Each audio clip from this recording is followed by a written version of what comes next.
Rivers and wetlands are the lifeblood of the catchment. We're so attracted to water, we're so dependent on water. They hold a very special and important place in the scheme of things, and therefore understanding how the landscape is working, how the rivers actually work, and you might think it's obvious, but we've found that they're very complex ecosystems. Over to my left here we have the Oyster Harbour itself, near the coast at Albany. Then two main rivers heading out, the Calgan and the King.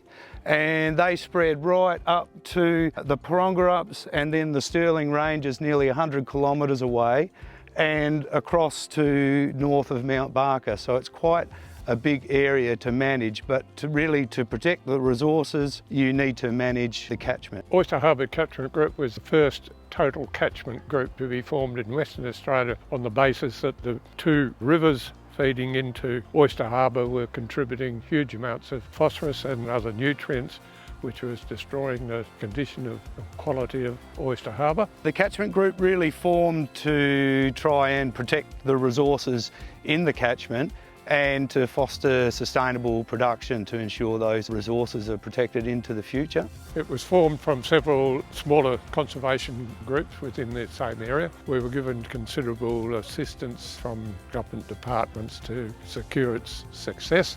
Oyster Harbour Catchment Group's aim is really to represent landholders in trying to access funding for projects which can help to foster sustainable production. We are out there sort of batting for our local area. As a whole, we really want to encourage that sustainable production and also promote what landholders are actually doing already and help sort of meet the needs of where they need information into the future.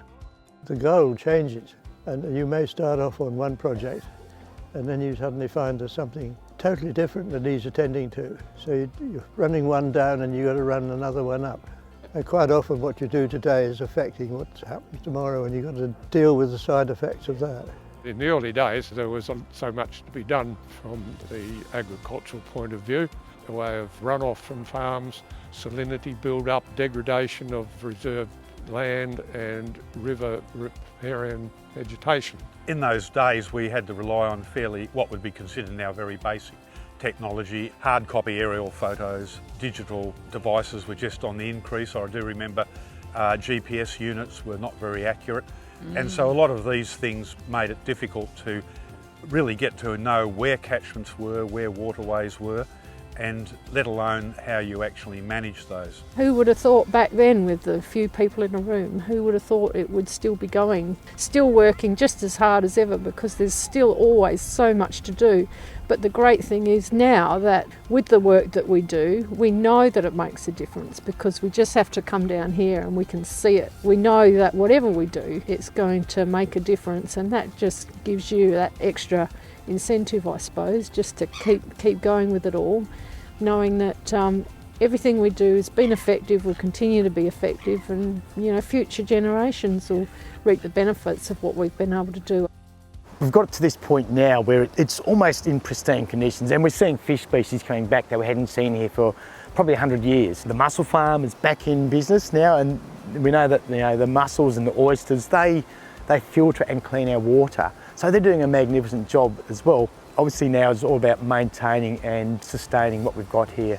So there's still a lot more work to go, and having groups like Oyster Harbour Catchment Group, education programs here all the time for our future generations to continue maintaining this place when we are no longer able to. I would like to see in the future a greater culture within South Coast communities, not just an interest in the environment, but being prepared to commit to contribute in some way.